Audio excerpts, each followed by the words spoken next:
All right, let's get back to the cool stuff. So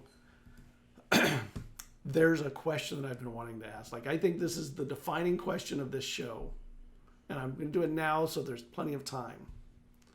So you get asked to join a campaign, going to be a long campaign, with a DM or GM you respect and know has a lot of world building capability. Like, they're good world builders, and they'll make a very immersive world for you. You get the text and you look at it, you hang up the phone, you get off Discord. Walk me from that point to the time that you go live. What is your process in character development? It's a big question. It's the big question. And I hope there's some new players watching tonight, because this is where the rubber hits the road, as they say, and the great players, appear, is through this. Who wants to go first? I can go. You can go. Are you sure? Yeah, you go. You go. I've been going first. Okay. Tonight. You go. Okay. The big branching tree, because where I would go eventually depends on the response I get. But the first, I need to know the kind of world. Like I said earlier, like what day-to-day life is in this world and the time period, and what kind of options. Of course, you might be poor, living on the street, or a noble, but I need to know kind of what the realm is, what life is like in this world in general. And once I know that, I can start imagining life there. And before I go too far, I would like to have a chat with the other players to see if anyone's interested in a shared backstory. Because if that is the case, I will shape myself for that. Like, do you want a sister, or do you want a rival, or do you want a wife to play with? Like, what anybody would like to start, because I'm flexible. I can play anything as long as I have a relationship to go on. And once I got the bearings there, I know what kind of character I want to shoot for, and then I just start daydreaming life there, and I'll find things to care about, and then some of those things will grow into big things, and eventually I'll have like an epic kind of story. And together with the same work or similar work from the other characters that I have a shared backstory with, usually something pretty neat develops. That can't be all of it. At what point in that whole process is the stage where you do the mechanical part? Once I have decided on the general class-ish, depending on if the system uses classes or not. If I don't actually find any preferences from the other characters for what kind of character they want me to play, I might actually just randomize it. I roll for it and then make something, because I find that quite interesting, especially if I get some nice dump stats or some nice drawbacks or burdens, because I find those are easier to build a character off than strengths and feats, because your burdens, you have to find a way to live around them. That shows you more of who you are. So yeah, if somebody doesn't need a specific thing from me, I like to randomize. Good role players embrace their flaws. If you don't, what the hell are you doing? Yeah, flaws are wonderful. That's kind of the point. A nat 0 is like, I think a nat 0 is a bigger gift than a nat 20. Like, let me have something go horribly wrong, and let's see the repercussions of that for the next 5 sessions. Like, that's so much fun. Yes, 100%, because then you have to live with it. And it could make for some really cool like character quirks. Oh, absolutely. I mean, it's the whole reason why Tarika hates Severance is literally Myth rolled a nat 1, and because of that, he ended up killing somebody without talking to anybody else, and here we are, bitter enemies. Who wants to go over their process next? I just finished typing out bullets. Okay. So just so I didn't forget anything. So I usually, again, start with music. If I hear a particular song that like resonates with me, and that's all it needs to do, it just needs to resonate with me, I'll put it in an unnamed character playlist. And then I'll, keep listening to the song. And as I'm listening to the song, I'll start thinking about what they look like, what their personality is going to be, what voice I want to do. That's another big thing. I really like to do character voices because that helps me get into character. If I don't use my own voice, I can really be in the mindset of the character. So music, then voice, and start to visualize what they look like, and maybe some broad personality strokes. Then comes the tragic backstory, because Shannon likes to play characters that have a tragic backstory, always, like without fail, every single one of them. It's not required though. It's not a requirement. I know. Oh, I'm very much aware. Like, it's so funny with Scarlett. Like, I made hers so tragic, and I put so much trauma in there, and so many like quirks of hers were like the complete opposite of me. Like, I'm like a pretty bubbly, like upbeat person, and Scarlett is not. So it was just really interesting to see the to play the difference there. After we've got the beginnings of a tragic backstory, then I start to talk with my DM and the other players. Shared backstories are super fun, like you were saying. So I really like to do that if it works with somebody at the table. And if not, then I like to see if there's like an NPC or two or something that I can have a connection with in the story. Then comes the mechanics and the rolling stats and all that. And based on the roles, if I feel like there'll be like a good, like something fun to role play, then I'll make a personality tweak, based on whatever I roll. But normally it's just like, all right, these are my stats. This is what I'm going to work with, and I'll just figure it out in game. So then after that, I've got, a pretty good idea of who they are. I'll practice the voice that I want to do. The way that I do that, I really like to first of all, I'll just do it randomly in the shower and just talk myself in the shower in the voice. But I'll also like take a book, just open to a random page and just start reading it. Yeah, no, not in the shower, because I wreck all my books.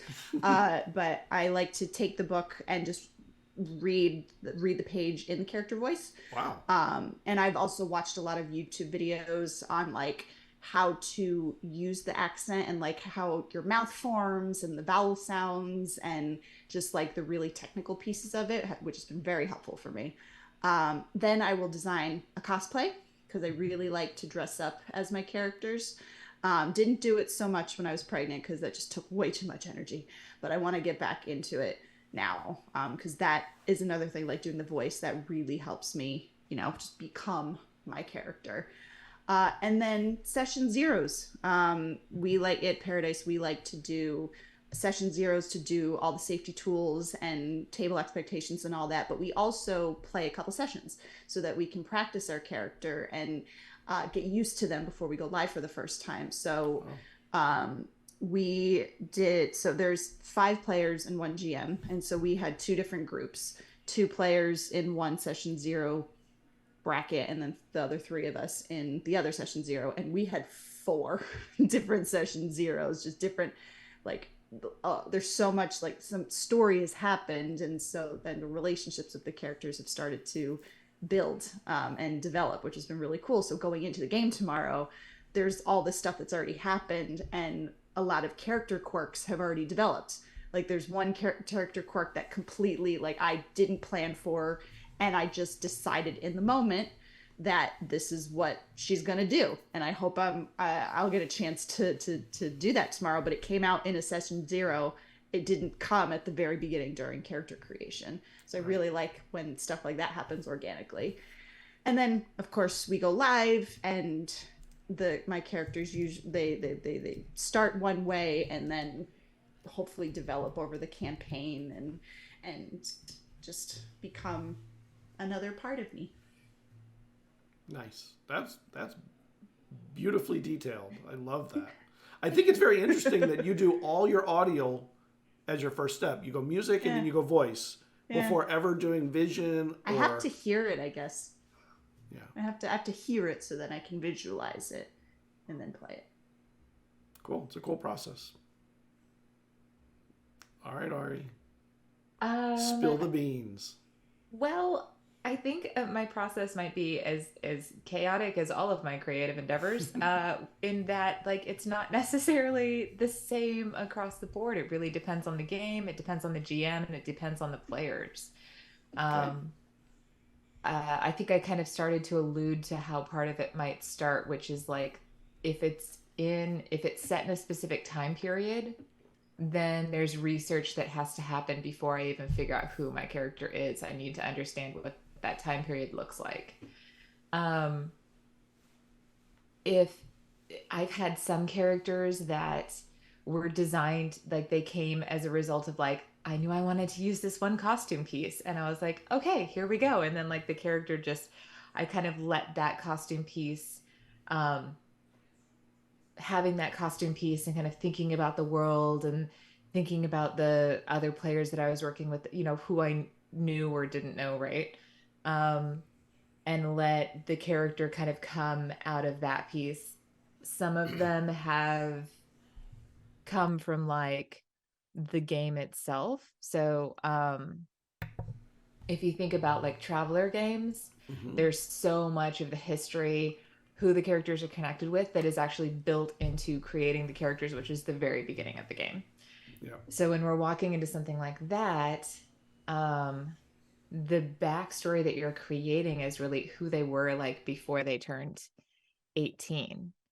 And yeah, so I don't have a set process, I guess is what I'm trying to say. But there are like pieces within the process of character development and just sort of preparing for that story. One of it is like understanding the game mechanics and how the game works. What sort of game am I playing? What do I need to bring to the table at the beginning versus what I need to leave a question mark for now, like I had to with Travelers. The other piece of it is like how much of the backstory I'm diving into publicly or making available to the other players at the beginning versus what just me and the GM knows. And then starting with that base piece of really just like, here's the personality traits, right? And here's the backstory that I've got. So then how does that affect the way this character stands? How does that affect the way this character speaks? How does that affect the way this character will interact with other people? So for example, with Terrica, finding their voice was very much a reality of recognizing that they were noble born and that they had chosen to make a lot of their own decisions after being really forced to live a specific lifestyle.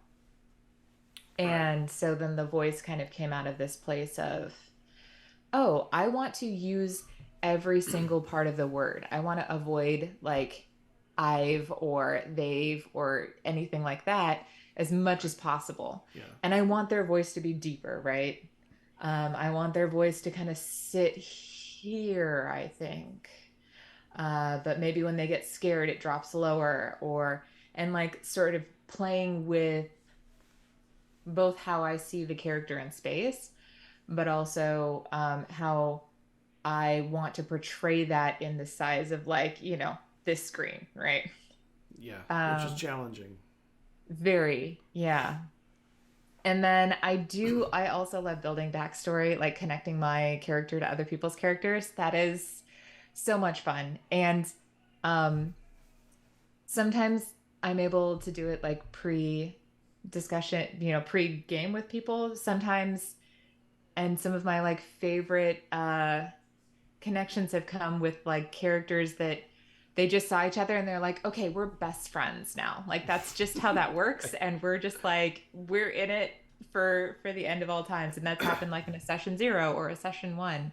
So to me, the character creation part of it extends beyond just that first set of building that I do before I even get to the table. It keeps building, it keeps going as the game goes on. Nice. I think it's cool that your processes are all three very different. I mean, very different from each other, and you still end up in a place of great performance. I think there's a lesson for anyone new to watch that. Yeah, go on. What? I'd like to clarify, because I noticed when I said the step of daydreaming, I kind of daydreaming is a big step. So I realized that I did you a disservice by just saying daydreaming, because that's like 80% of it.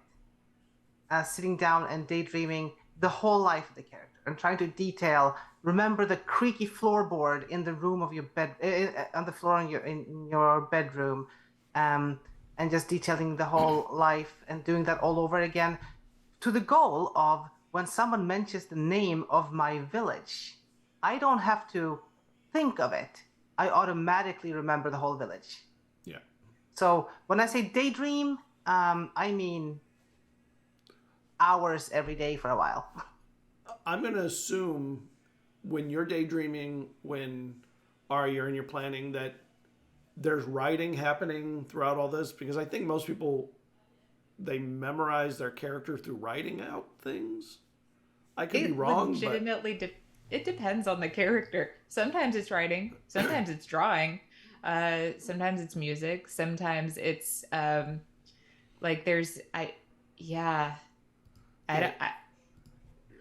process is chaos. Isn't that let the chaos reign? I may have that wrong, but isn't that mnemonics where you're using one thing to cause memories to recall other things? I think that's maybe that's wrong. Huh? Maybe that's not the right word. But for Scarlett, it was writing it down. For my new character, her name is Saskia. That has been revealed. So Saskia, or Sass for short. It's been, for lack of a better term, it's been vibes. It's been pure vibes for her, and music and conversations, particularly with Sean, about what I wanted to do for this character, because I wanted her to be different than Scarlett, because played her for 3 years and I wanted to do something totally different. So I'm playing her based on vibes. We're gonna see how it goes. I love that. Or like sometimes it'll just be me looking at looking at different images on Google. I'm like, oh, it's this kind of it's this. It's watching Arcane. Yeah. That's another part of the process too, is watching a show and being like, I want to play a character like that. So, and I love what you said about using one thing to remember another thing. Because I think that's when you are building a memory for your character, using senses will make it so much better. Like, if the more senses you can include, the more the imagined memory is going to seem like a real memory. And if you include all 5 senses, then your brain's not actually going to be able to tell it apart from a real memory. That's when the real magic happens. Yes, I agree. I love mnemonic devices, things to give me recall. First off, because I run a lot, I often have a lot of world building and history and I know I don't have perfect memory. So I just write the hell out of everything. Even when I plan my games, I will write pages of planning, knowing it's very likely we will use none of it. But that planning makes me feel confident going into the session, because after a long time, I can go back and pull an NPC from season 1, which is 2 years ago, and I can pull it forward because it fits now. And I've already done that planning. I just did it 3 years ago, but something reminded me of that, and I'll bring it in. I think actors do the same thing. They use things to pull forward memories from things that they had done in the past, even outside of the game they're in necessarily. So I think that's really cool. So, all right, I have another good question, I think. Let's see. What is the most... I don't know exactly how to describe it. So you're your person, right? What is the most different character from your real person that you have played? And how challenging was it to get into playing that person? Because everybody puts themselves in their characters in some ways. So how much have you been able to extricate from a character and it still feel like it was enough of you to play and be comfortable playing? I mean, I think for long TTRPG stuff, I build in parts of myself. And I can't think of a single one that was like a long played character that was super different from who I am. Like, not that they represent me, but like they've all got some facet of me, right? Yes. And I think when I think about characters that were super different from me, it's usually a one shot or it's like an improv show and I'm like, oh, you know what this scene really needs? This scene really needs the sassy old grandma to walk in here and smack people around with their cane. Like, but yeah, for the longer games, and I think part of it too, and maybe this is part of where it comes in, like I build that personality, but the personality is malleable throughout the show.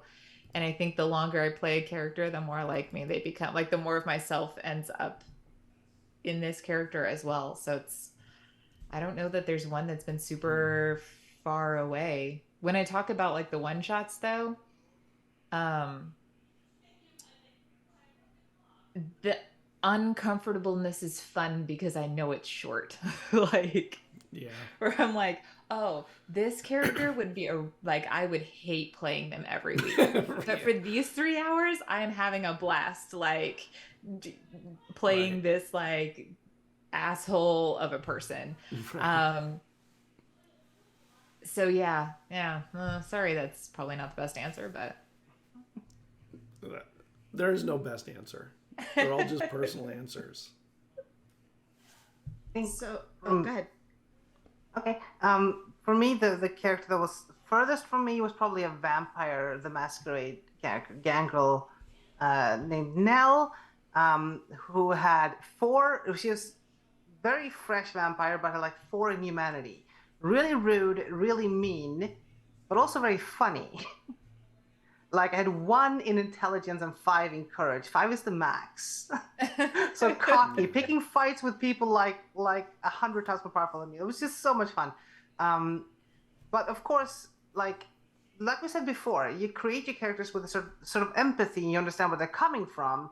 So there's always something that you can get. You understand them at some level. So I still enjoyed playing her, even though I did have. That was the time I most often had to apologize to other players afterwards because she's quick to anger. I'm not. It takes a lot to make me angry, and I just stood up, made the chair fly way behind me, and scream at people from out of nowhere sometimes. And it's like, I'm sorry, like, afterwards. But like, she's very far from me. I would never do that. But it was fun to be her during that campaign because that's something I would never do in real life. And it's so true. Like you put a bit of yourself, or at least I do. I don't want to speak for everybody, but I put a lot of myself into my characters. And so while Scarlett's personality was a lot different than mine, like she was real mean to people. She just was really just like broody and not really fun to be around. But fun to watch. Thank you. Thank you. Fun to play. But I like a lot of like the the stuff that she went through mirrored a lot of my mental health journey. So in that sense, that wasn't different from me. That piece was very much me. But her day-to-day conversations with people, like when she would be just rude, like that if I said things like that, like I would think about it constantly afterward and be like, why did I say that? And I would obsess over it. And some of the stuff, like, I don't think I'd say in the first place. So her surface level personality was very different from me, but her thought process and her mindset was very much me. So it's interesting to like think about that, like think about what is me and what's not me. And it's a fun challenge. So when you're doing this work, one of the things that any good actor is going to do, or any good performer is going to do, is they're going to create opportunity for their other actors, right? So when you're creating your backstory, do you create hooks that could work with other characters, or just things you think that the DM or GM will be looking for as things to integrate into the bigger arc or your own arc even? Like, do you plan out ways to help the other players or the DM or GM with the integration of your character, or even with integrating into other player characters' arcs? Scarlett didn't. She was very selfish. Very, very, very selfish. Although, thinking about it though, me and one other of our cast members, we actually wrote a backstory together, which was a lot of fun. We didn't do that this time around, but we did write it was quite long, actually. I'm going to say it was at least 20 pages, and we just kept going back and forth because the ideas just kept flowing, which was great. But I kind of just like to see where things go. Like I said, I'm a very reactive kind of player. So it's fun to just see where it goes. Yeah, I tend to make hooks, like I said, left, right, and center of every kind, mostly because that helps me interact with the world. But I do enjoy when other player characters get involved in my things. So I try to just cast a very wide net of, like, probably 9 out of 10 of my hooks, no, people won't even notice, but that's fine. They're still in my head and I can still make use of them. And if someone picks up one hook, I'm good. That's great. I think mine don't happen so, for the other characters, it doesn't happen so much during character creation, unless we've agreed that our two characters or whatever have some sort of backstory together. Then it can happen, but it tends to happen more during play, when I catch that they've dropped something and I turn that into a hook for some piece of what I've got. And I'm like, okay, here we go. Now we can both play tug of war with this. Like, that's how I see it. To think about that. Yeah. All right. I have questions for each one of you, and I'm going to go through them one at a time. It's very simple questions. I'm going to start with Shannon because she's the one I'm most familiar with. And it's so simple. Why rogues? Is there a little criminal in you wanting to get out? Yes. It's always rogues. I know. You know what Even it is? when it's not a rogue, it's very roguish. I know. I think there's something about the edginess that really appeals to me. Like, I love a good edgy backstory, and I don't know. I love tragedy. I think that's really what it is. It's just any time, like, I watch like something on TV or whatever, like, and I really identify with like the villain and their backstory, or the just like the sorry, I hear my son crying. He's good. Dad's got him. I don't know. I don't know. I think it's the edginess is just so different from who I am, and it's really fun to play something that I'm not.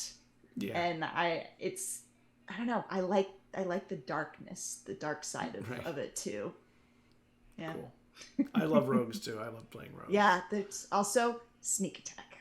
Yeah, so satisfying in combat. Is. All right, Katerina. Uh-huh. So, one thing that I found very interesting about, as I was researching you as a player, a character developer is really a better word, is that you've chosen an interesting medium to express yourself and express your characters' selves. So I don't know who knows, but she has a podcast where she explores herself in her characters, and I think it's very interesting. It's a good podcast. What made you choose, of all the mediums out there? There's YouTube. There's writing books. There's a million ways to go. You chose podcasts, which give you voice and give your characters voice, even though you don't stream. I think that's very interesting. So what was like the mentality behind choosing that, or the emotive things behind it? I think it's because of my attention span. Like I can put a lot of my attention on my role playing and my characters, but I do try to write a few books, but I have a very hard time sticking with it, because once I've experienced the story, I'm moving on to the next part. And I've tried doing some YouTube things in the past, but takes too much time for me to get the thing out. The podcast, I can sit down, I can think of roughly what I want to say, and then speak from the heart. And in a podcast setting, that works very well. But when you bring in video and other things that need to look nice, there's a lot more planning needs to be done. Oh no, you don't have to look nice in video. I'm wearing a black t-shirt. I never look nice. Okay, I don't care how I look. But yeah, like the thing is, I like talking from the heart, with less prep. Not because I don't like prepping, but because I feel free when I do it. I don't know how many episodes you listen to, but I never have much more than a few bullet points and then talk around that. Yeah. Because I feel free and it feels honest that way. Nice. I find that hard to do because I've done video in the past. I work with films and such, so I'm used to being meticulous in that design. But when I'm meticulous and write everything, I don't feel free in expressing myself. Yeah. And there is something beautiful in a podcast being honest with where it's only you talking to yourself. So you can work through your own thoughts and heads. All right. I mean, I think that's great. I like your podcast quite a lot, by the way. And I've listened to 4 full episodes, and I'll be listening to more of them over the next few weeks. All right, Ari, this one I've only just discovered you, but I did find one thing very interesting. Your characters seem to, what's the right word? It's not wallow in the it is I'll be kind. They embrace vices of different types. And wallow in is a good way to phrase it. Maybe it is the right way. But when I see things like your Instagrams, you seem like a very viceless person. So I'll let you expound upon that. So I think that so psychology is really interesting to me, and the way that humans work and think and move. And one of the really unique things, I guess, about role play, although I think this exists in a lot of entertainment spaces, is that we're often seeing these characters at their most stressed points. And when that happens, often characters will sort of, often like humans, when we're stressed, one of the things that we do is we go to like numbing practices, or we go to like, how can I just like do something that may not be good for me, but definitely makes me feel better in this really bad situation. So I like to have something like that for the characters when things get bad. Because I think it's such a relatable piece of humanity in general. Is this, oh, shit's hit the fan. How am I going to numb my life so that I can deal with shit and then deal with the pain? Nice. Well, we have 7 minutes, so I want to know if any of you have questions for anyone else that's on the stream. I don't know if you've looked into the other players or anything. I have more questions. I can ask lots more questions. But I want to make sure you have time. I would love to know names. Like, what was the name of your favorite character of all time? Do you have like a favorite character that you played and you're like, oh, this is their name? Like, I adored them. Scarlet. I talk about her a lot. But with her name, though, like, it took me a while to come up with it. That's something else that I really struggle with, is naming characters, because it has to be just right. You know, it has to fit. It has to fit the vibe I want. It has to, like, I have to feel it. And when I was making Scarlet, I knew she was gonna have like bright red hair, because I thought that was pretty cool for a rogue who's supposed to be sneaky to have this really recognizable hair.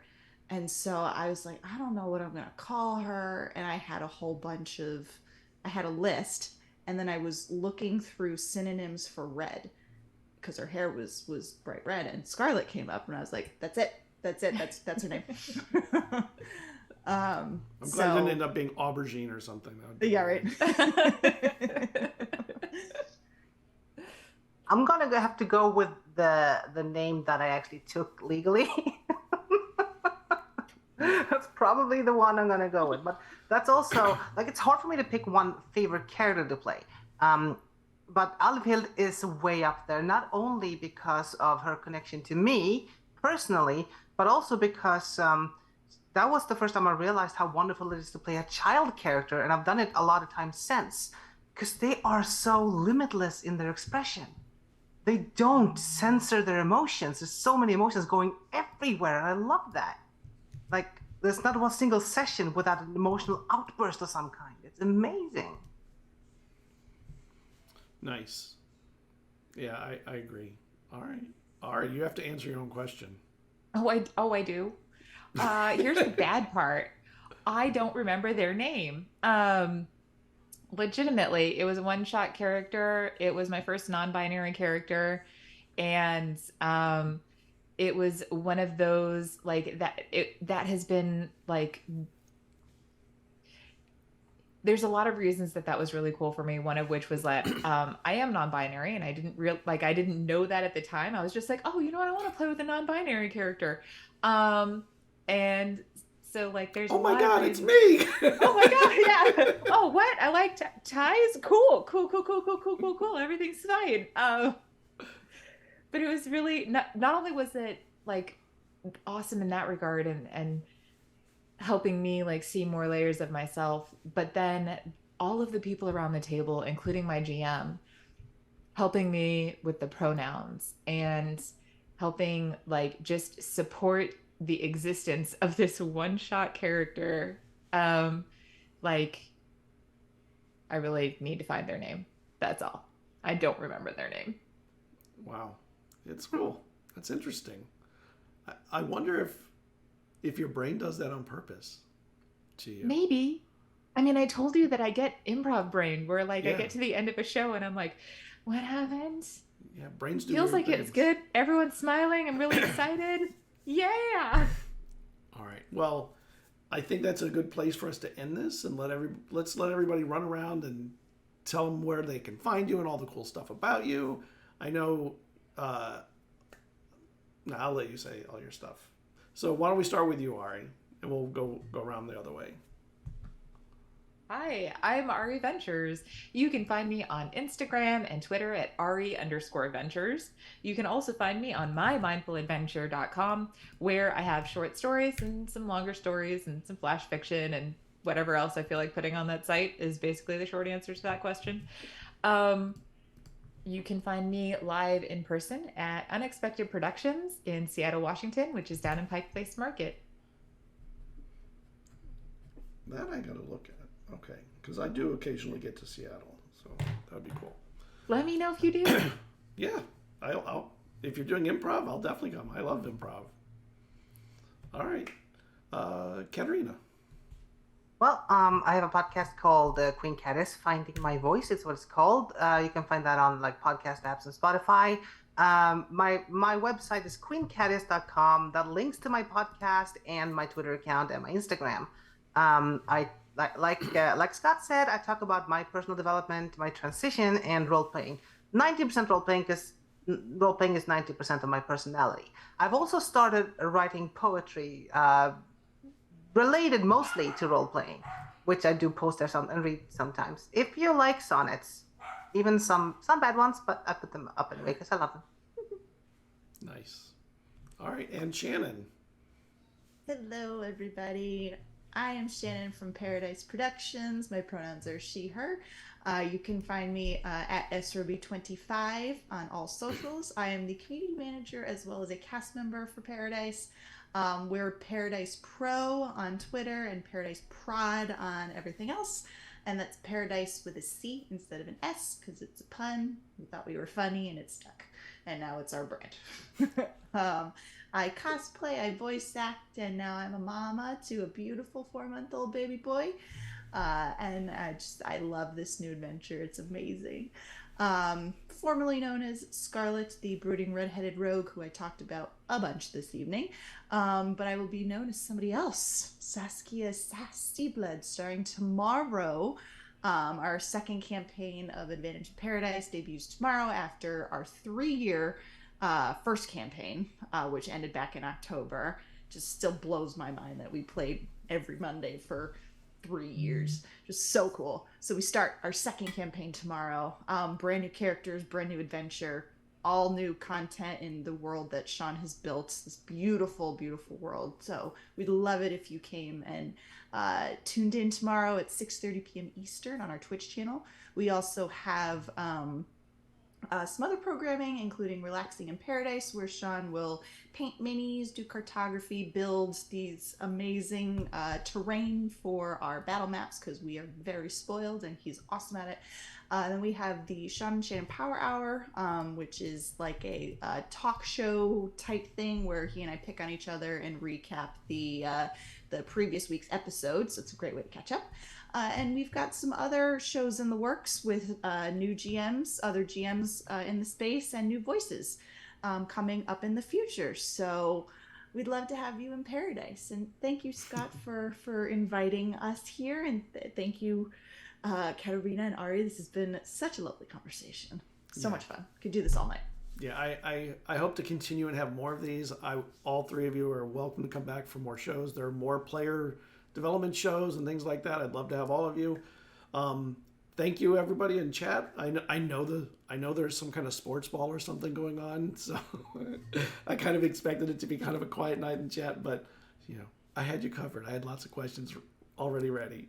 So the next show is March 5th. That is Creator Works, the costs and concerns of making a TTRPG or supplement, and I have my biggest name of the year coming, that one, which is, if you know YouTube videos, many of you probably know who Mr. Rex is. He has close to 1 million followers on YouTube, doing D&D streams about monster classes and stuff. Brilliant person. Super excited to get to talk to him. So I want to thank all of you for joining us.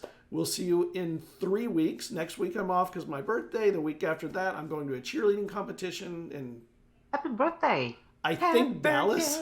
Thank you. Happy birthday. Yeah, I'm going to be 30 again. So Woo! you know how it goes. We will see you again later. Ari's got to go and get food. So we're going to go. See you in a couple weeks. Bye, everybody. Bye.